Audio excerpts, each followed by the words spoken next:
You ask 10 students today, name the 5 Pandavas, and I can bet my life. You can ask the most brilliant children going to the most sought after schools. They will not be able to name the 5 Pandavas. That means they haven't studied Ithihas. The Bhagavad Gita is a hardcore philosophy. How have you managed to make very interesting little stories out of the philosophy? So how these stories came to me, I really don't know. But as such, I've been a very creative person since childhood. I remember locking myself in a room and imagining stories. I remember, spending hours in the swimming pool underwater thinking about stories. So there was a storyteller in me, but it took 50 years. How is this going to help us build inner strength, resilience, and the ability to take the disappointments very much like Hathi? So for example, if a child is cycling, today I see children wearing a helmet, wearing these elbow pads and knee pads. When they fall also, they don't experience pain. That's true. Right. But if they fall and they experience pain, they get used to the pain. They get used to the hurt. The pain threshold. Yes. What do you hope will be a lasting impact of introducing such books and philosophy so early in the lives of children? Children go to school to get smart. And knowledge. And knowledge. We need to get wise also in life. Now, how do you get wise? One of the ways is to study our Ithihas, our scriptures. And if we integrate smartness and wiseness, we experience greatness. At Oxford University, at Harvard, they revere the Bhagavad Gita. So I definitely feel if it could be part of the curriculum, it would be wonderful. This is the promise of the Gita, that if you want to sustain your performance, you want to sustain your relationship, you want to sustain the city, the town, the country, the planet, then follow dharma. If you follow dharma, dharma will protect you. I'm so happy to be here today, Dayalu Ram, or should I call you Deepak Bharvani? He's lovingly called Dayalu Ram. I wanted to actually firstly congratulate you on this book because I have this bugbear about children and the way they are growing up with so much materialism and phones and tablets at such a young age. I want to tell you a little anecdote about my recent trip to Switzerland. I was at this dinner and this family was talking about how this Indian family had shifted to Switzerland, and the man had sent his little daughter to school. And after his kid came back, several weeks later, he said to his daughter, "So what are you learning? You've learned ABCD and, 1 plus 1 is what?" And the little baby said, "No, Papa, they didn't teach me all this." So he was very worried, and he started doing a little homeschooling, like a concerned father. And his daughter started learning and she went to school, and like a child, she started boasting about it. And suddenly he was called to school by the teachers, by the principal. And the principal said, "Are you teaching your child the alphabet and numbers and math?" So the father said, "Yes, I was a little concerned. She's not learning anything at school." So he was reprimanded sharply, because in Switzerland, they teach the child manners, value systems, standing in queues, respecting people, before teaching them, educating them with facts and figures.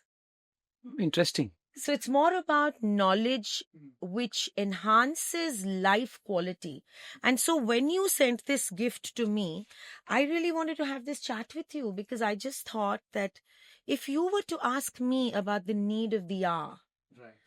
it would be to have something that works on a child's life skills. Right. How to deal with kleptomania, or somebody, or if you're feeling like taking somebody's eraser, your partner at school, or you're feeling like saying a little white lie, which later becomes into a Nirav Modi kind of thing, and And what I believe, Deepak, is that life actually brings success when you have those basics in place. And interestingly, when I read this book, it gives you all the, the knowledge that equips you to deal with an international global life that we are all heading for, especially the little toddlers and the 7-year-olds and the 8-year-olds and the 10-year-olds, which was so natural when we were growing up. We did grow up with the Ramayana, the Mahabharata, the Bible, the teachings of the Quran. So I found this a very lovely, because it's secular also. It's not a religious book. It's Nara in Lalavan, living this life, teaching his peers, and the philosophy comes through very easily, very lucidly. And while you did tell me while we were prepping for this that it's for kids in the 7th and 8th grade, I was very engaged by it, though I'm not in the 7th grade. I'm a little bit older. So I actually was very engaged, and the other thing I found very lovely was the illustrations. But what interested me was a person who's been a management person, a businessman like you, a person who's pretty focused with work also, has decided to bring a book to the fore for children. Normally, you see a lot of these, management and corporate types coming up with self-help books Right. for grown-ups. Right. So I was actually interested, and I'm sure all of us are interested in knowing how come you thought of a children's book? We're right near Father's Day right now, so it's quite contextual to me that how come children? Do you have a special propensity towards children? Yeah, thank you, Nisha. You've been very kind to talk about my book. Well, we are associated with children for the last 2 decades. We teach children about our culture, about our Sanskriti, traditions, and Gita is part of the curriculum. But if you really look at Gita, it's a very, very serious philosophical book. Children will get bored listening to it, and they might not even connect to it. And also, it's a very, very it's a very deep book. I don't know if you know, but during COVID, I read the Bhagavad Gita. I studied it. I did a diploma, and I was gobsmacked. Though I've topped English honors, I've studied philosophy, Descartes, Nietzsche, I found the Bhagavad Gita very complex. So I think to have stories that bring out the philosophy is a very unique idea. Yeah, yeah. Yeah, because children, in fact, everybody loves stories. Yes. So we've taken those parts of the Gita which make sense to children, something which they can relate to. Like there's a concept in the Gita that you're not the body, you're the soul. Right. Now, how does it matter to the child? Yeah. And how can a child conceive of it? Yeah. Yeah. So we haven't taken those concepts and those principles. We've taken something which they can relate to in their life. They can apply it in their life. So then it makes something which they enjoy reading. So that was the purpose. So did you actually convey the fact that, because I remember the first time I heard of death, it was very traumatizing for me. Have you managed to convey, the fact that, it would be so nice and kind to a child to explain to them that death is not permanent. It's just a changing of clothes, as Krishna says. Well, we haven't really dwelled into these very somber topics because before they die, they need to do a lot of things. So we focused more on living than dying. How to live. That has been the focus of the book. Okay. Yeah. You know what I find, Deepak, interesting is while you've written it for a 7 and 8-year-old, I was rapt, even just, one of the interesting things I find is you just open any page and you are mesmerized by the way you've said the story. It's like, when I was young and reading Enid Blyton, it was just about any age that can read. I could read an Enid Blyton today. I could read an Enid Blyton if I arrive at 60 or 80. So while you say this is, and even the illustrations, they're beautiful. They are like little paintings. Each of them is like a plate. They're very, very beautiful. What interests me is, uh, it's very ancient wisdom. It's actually wisdom that goes back thousands of years. How have you contextualized it to modern day? Because the world is moving very fast with technology, with AI. How have you managed to take it to the now? It's a very nice question. Um, See, certain things exist, whether it was 5,000 years back or whether it is today. Right. So, for example, the law of gravity, it is as old as it is new today. Right. So, laws have been always there. So, what we have done is we've introduced these laws of living to children in a way they understand in the present day context. Right. That is what we have done. So laws are there since time immemorial. It's just that we made it relevant to them. So, would you say that, you've been a father to an only child? I'm also an only child, by the way.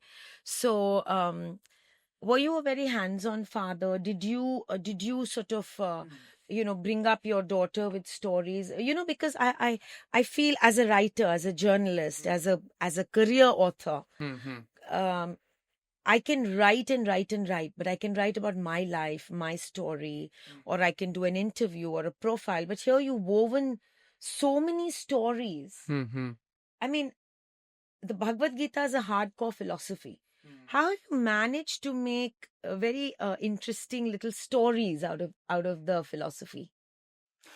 Well, my editor had asked me that, can you change the story? Right. So, I remember that. yeah, so I told her, listen, these are not my stories. They don't belong to me. They belong to somebody else. Let's not change it. So, how these stories came to me, I really don't know. But as such, I've been a very creative person since childhood. I remember locking myself in a room and imagining stories. I remember, spending hours in the swimming pool underwater thinking about stories. So there was a storyteller in me, but it took 50 years for it to come out. So coming back to what I earlier asked you about your daughter, when you were bringing her up, is the father in you, the relationship with Prakriti, did it bring out, parts of this book? Anecdotes or things that she may have asked you. Like, I clearly remember having conversations with my father. Hmm. So they're very clear to me. Are those moments or vignettes clear to you? Yeah, as a father, the kind of intimacy you spend with your daughter, I mean, it's very rare to find that kind of interaction and conversation with other children. So, yes, a lot has come from my being a father. At the same time, we are part of a school where we get a chance to talk to children. So, there's been a lot of learning from children all around. And when I was writing my book, I used to talk to children in my class and take feedback from them. So they gave me a lot of feedback about what they thought about my stories. For example, So, for example, if a tiger attacked the lion, so is that right? Is it not considered violent? Because sometimes people might think that this is not the kind of behavior we want our children to inculcate. So I used to ask them, do you think this is right for a tiger to attack a lion? So I would get their opinion that if it is for self-defense, if it is to feed yourself, if it is to protect somebody, some element of violence is appropriate. So when I got this feedback, I was assured that I was not misleading children. Sometimes as parents, we are pretty black and white that this is right and this is wrong. But I think we need to understand the time, the place, and circumstances and look at the laws from that perspective. So can you narrate an experience or, can you narrate an example of how one of your stories helps children navigate, uh, you know, difficult moments in life? So, well, that is the essence of this book. Because Krishna says in the Gita that, don't lose hope in me, don't lose hope in life. And we might feel hopeless at times. So that is not what Krishna wants us to feel. So there's a story about an elephant who wants to join the army, and there is a competition he has to take part in, and he has to carry this log of wood across grasslands, marshy lands, riverbeds, climb up the hill. And if you're on the top three, you get selected for the army. And he's clearly winning. He's just 20 meters away from his goal, his dream, his aspiration. And then he sneezes, and the log of wood falls down from his trunk. And he's completely heartbroken, and all his compatriots have passed him, and he's the last to complete the race. And he's completely down. And that's when I asked children, now, what do you do? What do you tell somebody who has lost a race he wanted to win? That was his dream, that was his aspiration. So they say, yeah, we feel sad, we feel dejected, we feel hopeless. But what inspired the elephant was the bees, because he used to steal honey. And every time he used to steal honey, he would find the bees would go back and collect nectar and produce honey. And you would wonder, why do these bees, these silly bees, keep on collecting honey even though I steal them? So when he goes back home and he's sleeping, a drop of honey falls on his lips. And he realizes, now I know why these bees continued collecting honey even though they lost honey every time, because that was their duty. They collected honey for their food. So if they could lose and still try, why can't I try? I've just lost once. So the elephant learned from the bees to be hopeful when you feel hopeless. Wow.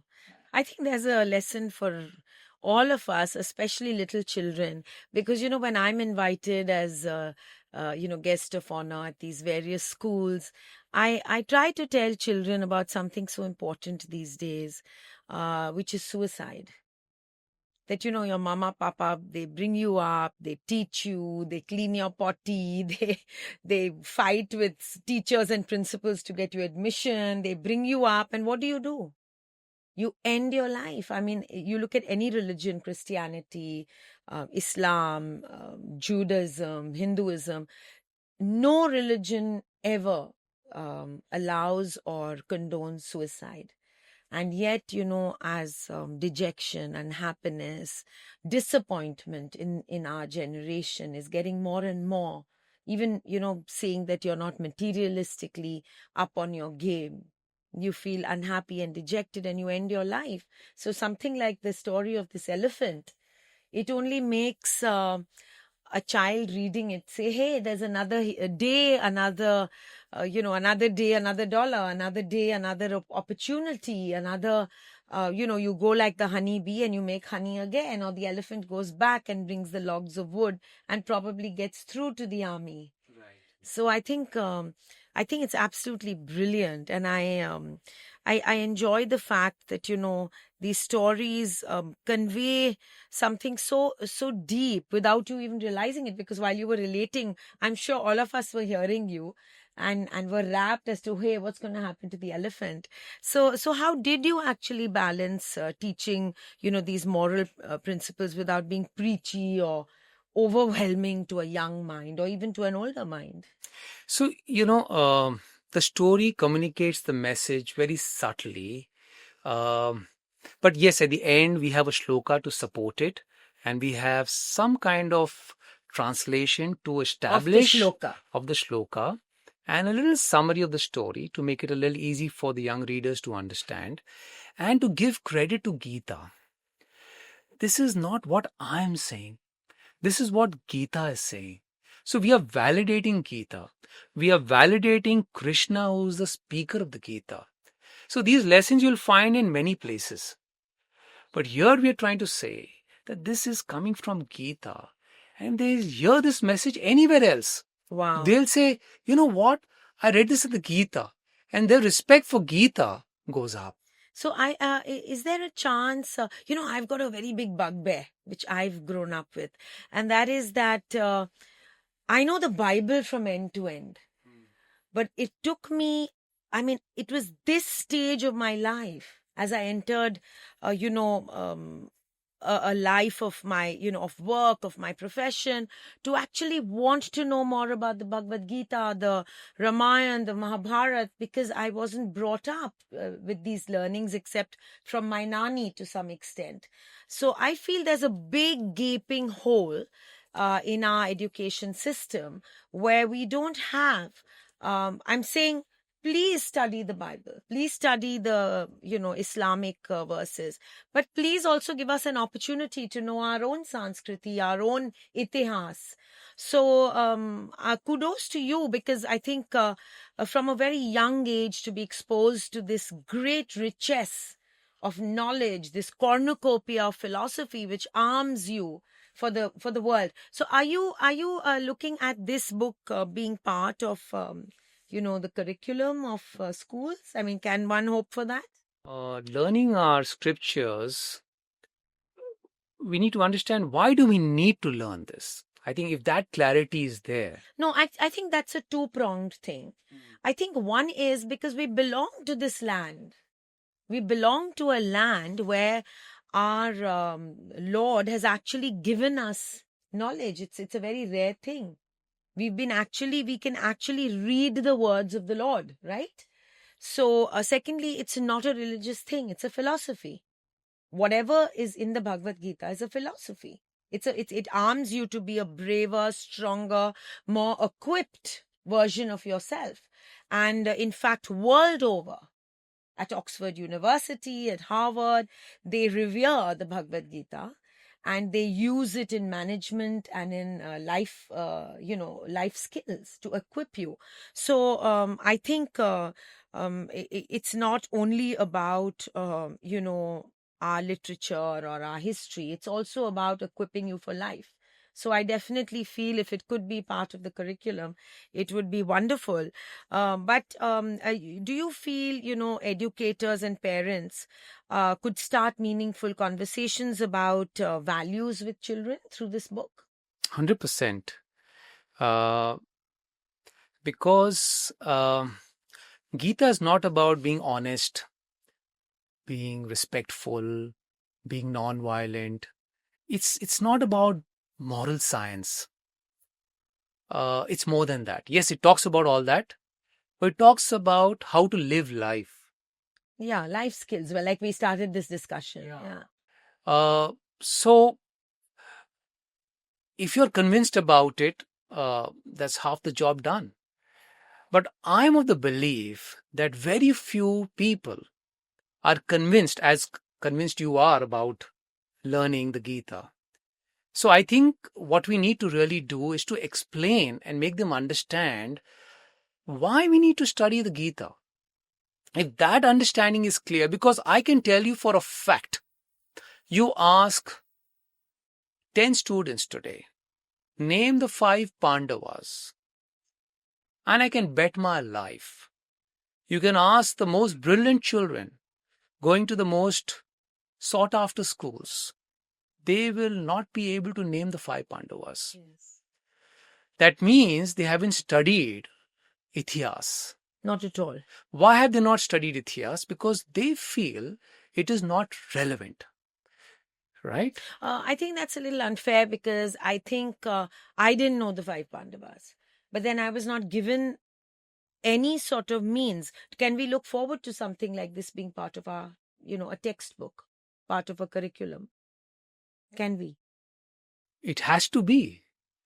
I mean, the Pandavas, they studied the scriptures. Yes. Lord Ram had a guru. So if we are as Indians, given the opportunity to study our own itihas, our own, the land that we've been born to study the moral values and character building and development through the lens of our own history and our own, philosophies. I think we would all know who the Pandavas are. We would all know the scriptures. We would all know the brilliant and sparkling learnings of the Bhagavad Gita. And thanks to you, I think we could all read these stories and look at these absolutely beguiling illustrations. What do you think how do you think storytelling plays a part in moral and character development? See, children don't mind learning anything as long as, And they're very vulnerable also. yeah, as long as it is appetizing. Right. I mean, children don't mind doing anything as long as it's enjoyable, it's engaging. So, stories is a great way to teach them the principles of the Gita. And you feel these could be adapted as scripts for little plays for... Yeah, yes, absolutely. It could be a puppet show, it could be a drama, it could be a book reading session, it could be presented in any way possible. In fact, what is a Ramayana? Ramayana is a story. What is Mahabharata? It's a story. What are Bhagavatam? Stories. So how do you then, help children understand concepts like dharma, karma, and, in kind of age-appropriate ways? Because these are very big words. Yeah. Words that even I grappled with only recently. So that is why this book makes sense, because this book does that job of making these principles relatable to children. I mean, these stories simply explain these principles of the Gita.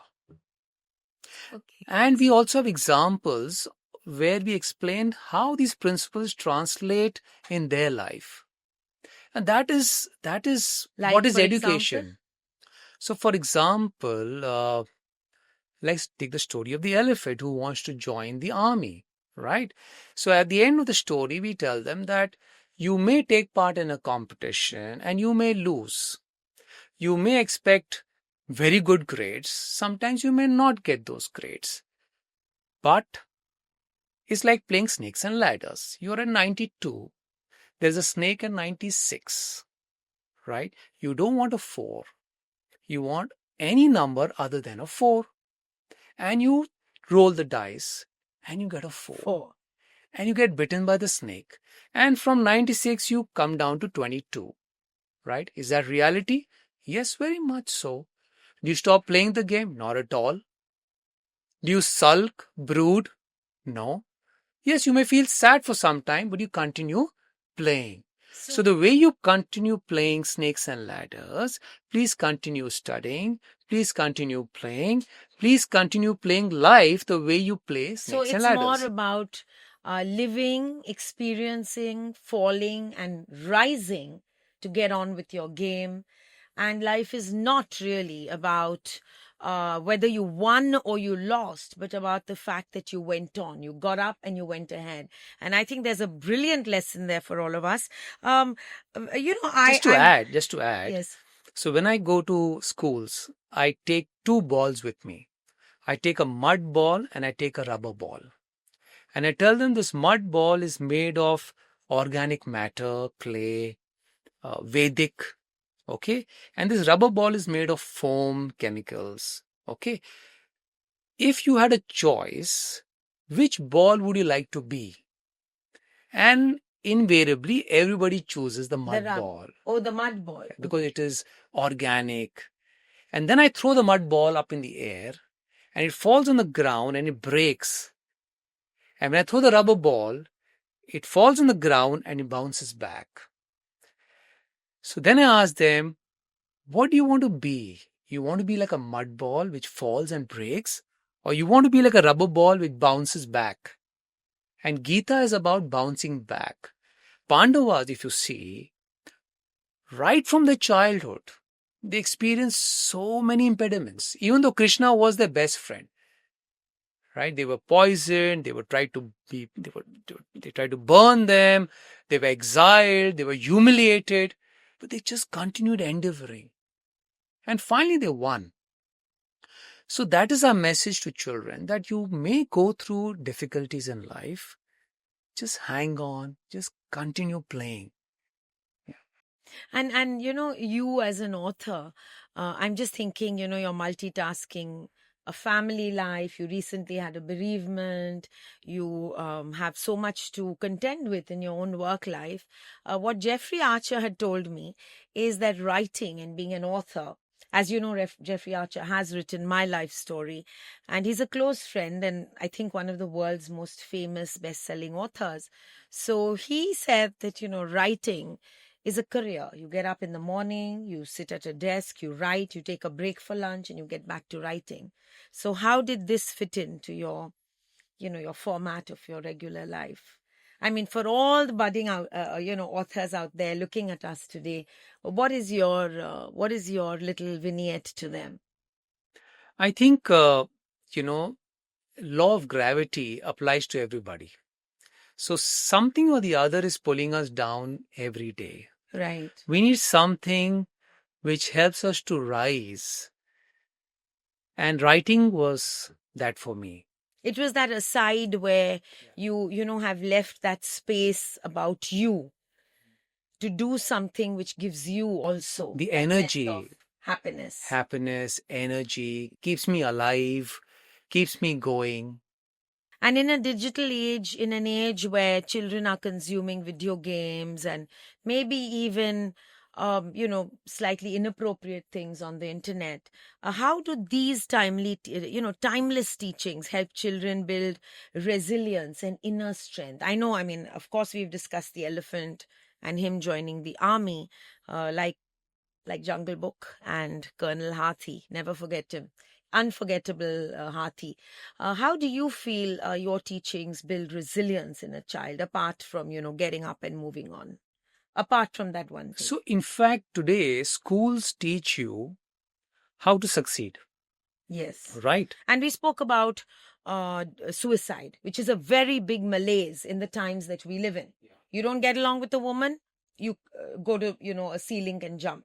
You have a broken a career plan, you go to a building and you jump. So how is this going to help us build inner strength, resilience, and the ability to take the disappointments, very much like Hathi? How is it going to help? So, as I was saying, schools teach you how to succeed in life. Right. But we need to teach our children how to continue endeavoring, even though you may fail at times. So these experiences of failing has to be part of education.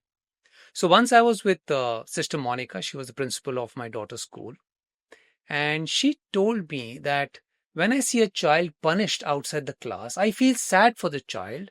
At the same time, I feel happy because the child is learning how to deal with disappointments in life. That's also learning. Right. And we need to introduce children to such kind of learnings on an ongoing basis. So, for example, if a child is cycling, today I see children wearing a helmet, wearing these elbow pads and knee pads. When they fall also, they don't experience pain. That's true. Right? But if they fall and they experience pain, they get used to the pain. They get used to the hurt. The pain threshold increases. Yes. Yeah.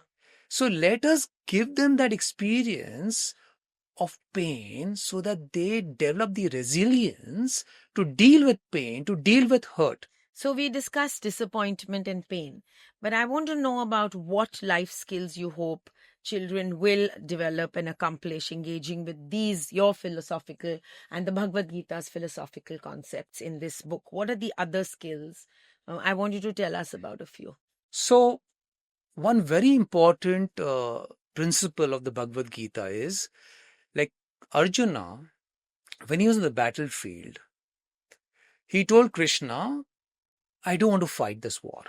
Right? He gave up. He said, I'm feeling hopeless. I would rather go and beg in the forest than fight a war.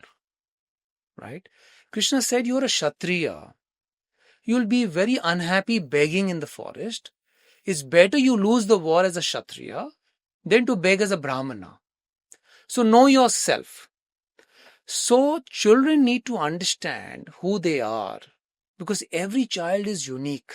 So one of the things you're speaking about right now is going within and understanding what your core competency areas are and working with those. Yes. That's a very, very important thing. I think that's a huge takeaway for people.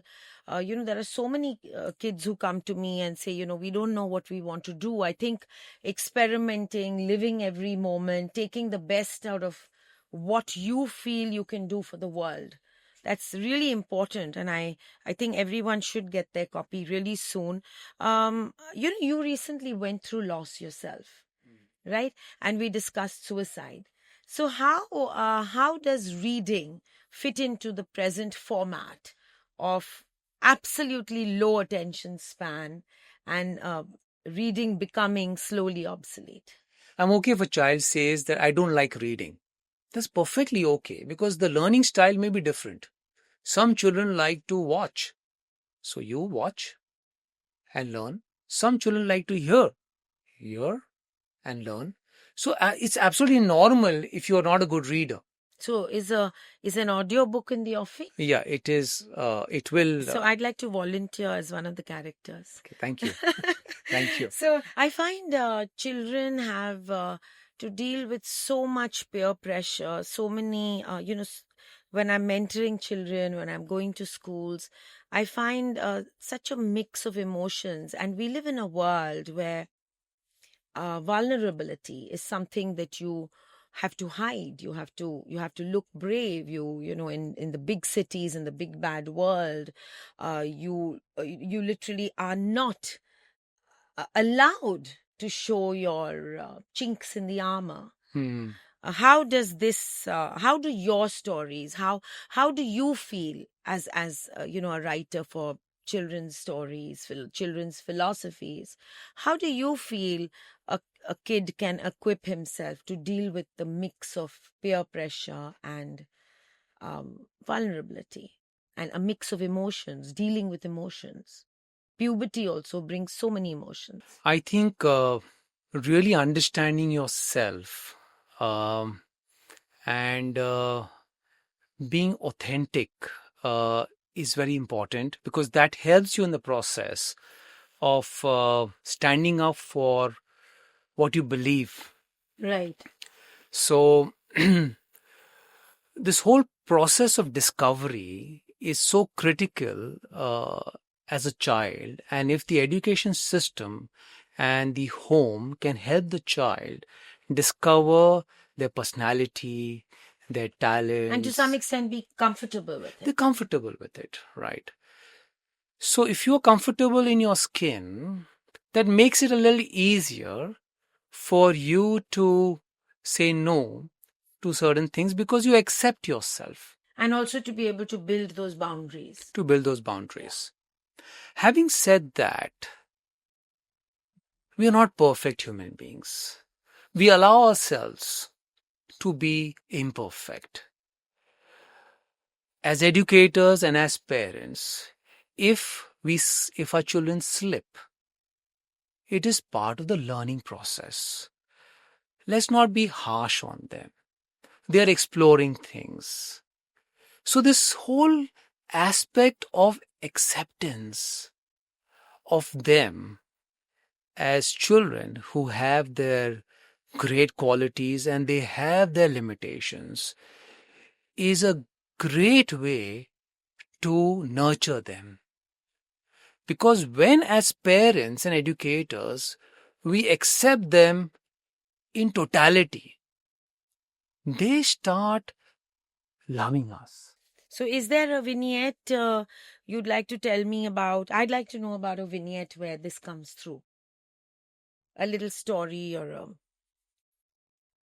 like the elephant who went to join the army. Something like that, where you think one of your protagonists is dealing with his own emotions.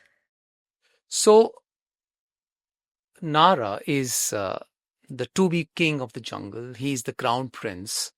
And as children, they love to play games. So one of the games they play is that I'm the king of the jungle and I have my ministers, and they form this kingdom where others are not allowed to enter without proper documentation, or if they are only citizens, they can enter.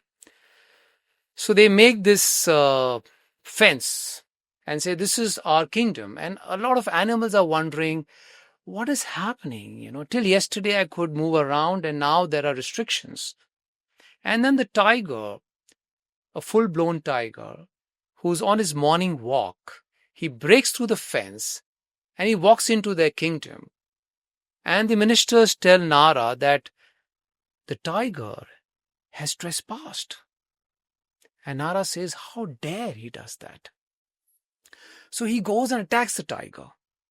And the tiger pretends to be scared of Nara because he understands Nara is trying to act like his father. So he says, I'm sorry I trespassed. Please forgive me. Please don't kill me. I have a family to protect. And Nara says, okay, I will if my ministers say so. And he looks at his ministers and the ministers say, Jaane do usko is baar. And he says, okay, you're forgiven, but I don't want to see you again over here. And he goes away. And Nara goes back home and he tells his father, you know what, Dad? Today, Bhag entered my territory and he got scared of me. And his father says, really?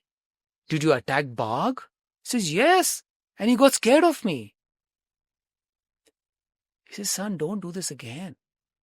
Because he can tear you into pieces in no time. He says, no, Dad. He really got scared of me. Dad smiled and he said, son, you want to become as strong as me? It'll take time. You'll get claws like me. You'll get teeth like me. You'll get the size like me. But it's a matter of time. Don't be in a hurry. So this particular imperfection of Nara, his father explained to him so beautifully that it's okay if you behaved in this particular manner, but don't be in a hurry to become the king. It will happen over a period of time. Beautiful. Stunning. I think I was so engaged by your story, I forgot what I was about to ask you. But what I did want to know is that what is the feedback you've received? I mean, the book has been out for how long now? It's been a month. It's been a month. Yeah. What is the feedback you've received from parents and children who've engaged with your work, who you've exposed your work to? So I recently gifted this book to a 7.5-year-old girl who called me after 2 hours saying, I finished the book. Wow. Yeah. She said, can you write more books? I said, I can, but I can't write as fast as you read. Are you writing I've already sequel to written this? my second book. It's not a sequel, but it's like Gita in the everyday, which can be Okay. read by children who are like 12 plus. And I'm writing my third book also. So yes, this And bug the has third bitten book me. is about? It's about witchcraft. It's about mysticism because children love that. I see. So I thought, and our story, our scriptures is a lot about mysticism, which we should introduce to children in a way that they relish and they enjoy reading. So I've been writing also since I was maybe even 6 or 7. I was writing. I wrote my first poem when I was 3 years old on the side of a little storybook, and I find Deepak that writing changes me. I find myself when I'm writing, especially my relationship column, I find I'm more equipped to introspect and to deal with relationships better. How do you feel writing this book has shaped your own understanding or practice of these teachings? See, when you write, you have to think. And sometimes when you write a story, you don't get the whole story. You need to build the story. So you have to think a little more than normal. So it involves a lot of thought, isn't it? A lot of thought. Yeah. And because we think, And it's a power, I think, to be creating a universe.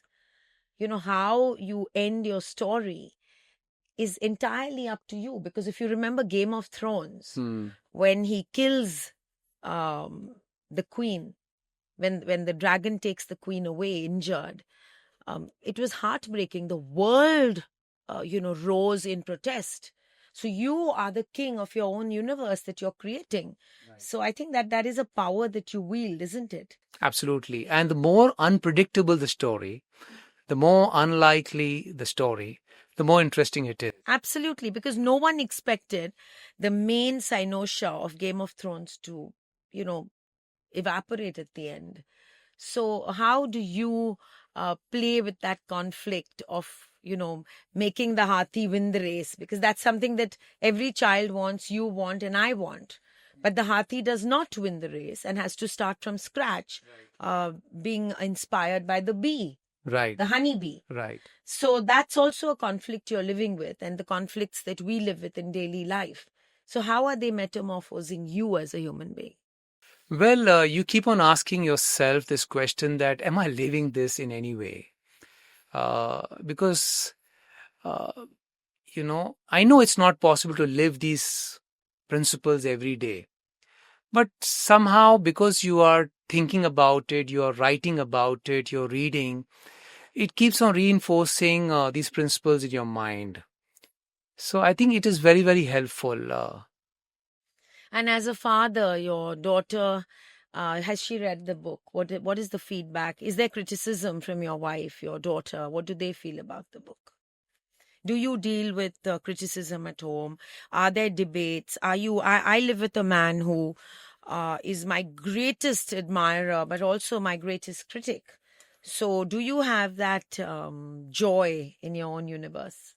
Yeah, so what happens is when you think of a story, I'm trying to learn more about Deepak also. yeah, when you think of a story, you narrate the story to the people who are close to you, and you ask them for feedback, because before it goes into print, where you can't change the story, you discuss the story. And you're open to feedback? Yeah, we're open to feedback. And more importantly is when we narrate the story to children, we see it from their lens. How do they perceive the story? And what I found interesting is, if I narrate the story to a 6-year-old, and when I narrate the story to a 10-year-old, and if I narrate the story to a 14-year-old, they all get different messages. And that's the beauty of it, that everybody interprets the story based Like on a their... Picasso. Everyone sees a Picasso or a Matisse and sees something different, isn't it? from their life story, what they connect with. And that's the beauty.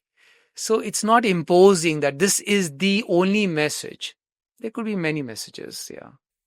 And I actually feel that introducing this philosophy very early on in life to children gives them the greatest gift that they can have, the gift of dealing with disappointment, the gift of learning value systems, the gift of learning how to live. One of the things my mother taught me was when you feel your worst, you absolutely look your best.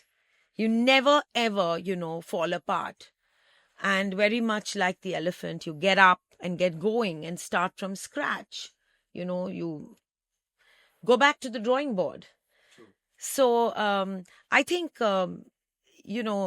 you have done something that is, in my opinion, a game changer. And I really wish each and every one seeing this little podcast of ours gets their copy of Wisdom Tales from the Gita. And of course, we're waiting for your next offering to the world and the universe of children.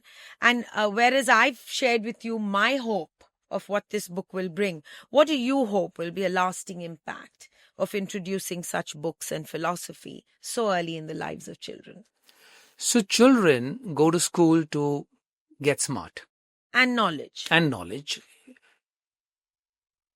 So smartness is definitely required, because that shapes your career, you become more competent.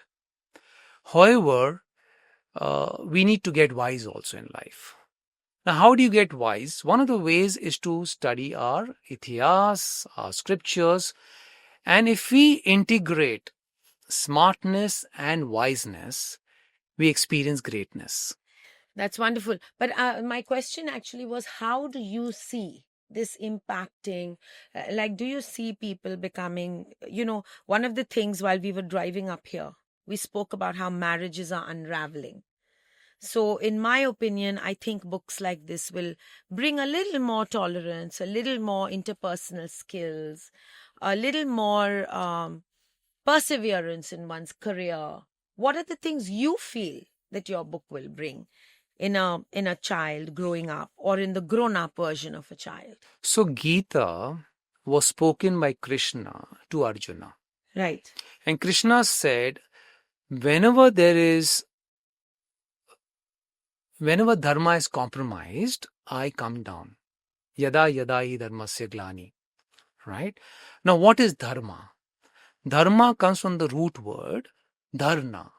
Dharna means to hold, to sustain. Right? Now, Gita is about dharma. If we can understand dharma, we will understand how to sustain ourselves, sustain our relationships, sustain our mind, sustain our planet. Today, the problem is that we are not able to sustain things. And this is the promise of the Gita, that if you want to sustain your performance, you want to sustain your relationship, you want to sustain the city, the town, the country, the planet, then follow dharma. If you follow dharma, dharma will protect you. And that is the promise. Brilliant. So I hope that everyone gets their copy of this book. I hope that, at least our little Indian children all over the world, be it England, be it America, Russia, wherever you are, I think you need to get your copy. In my opinion, no, it's not, about being 7 or 8 years old. I think it's for any age, because I know when I read it, and I'm definitely not 7 years old, I enjoyed it thoroughly. I couldn't put it down. And I hope, Deepak, that you can write many such books and bring our beautiful wisdom of this country, of this holy land, of this one of the oldest civilizations of the world to the world. Right. Thank you. Thank you, Nisha, for this conversation.